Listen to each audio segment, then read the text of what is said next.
צמחי מרפא בעצם זה להשתמש במשהו שהטבע נתן לנו, שזה הדבר הכי טבעי עבורנו, ופשוט לדעת איך לעבוד עם זה. צמחי המרפא כאן כדי לעזור לנו בכל דבר שנצטרך.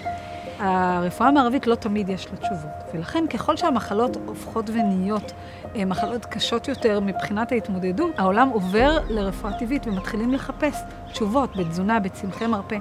אני יכולה להשתמש בצמחים ארץ ישראלים, אזוב, מרווה, לבנדר, ואני יכולה להביא צמחים מכל העולם, ואז יש אפשרות רחבה לתת טיפול שלם לכל אחד. אנחנו נוגעים בחיים של אנשים, אין דבר יותר מרגש מזה. מי שמסיים פה את הלימודים יכול לעבוד בכל העולם, כי הידע הוא ידע גלובלי, אנחנו לומדים על הצמחים בשמות הבוטניים שלהם, המחלות הן מחלות גלובליות, כי באמת במכללה הזו יש משהו מיוחד.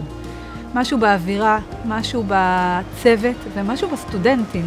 הלימודים בעצם גורמים לכל אחד מאיתנו לעבור שינוי ודרך. קודם כל באופן אישי, של איך אני עוזרת לעצמי, למשפחה שלי, ואחר כך איך אני עושה את זה עם מטופלים.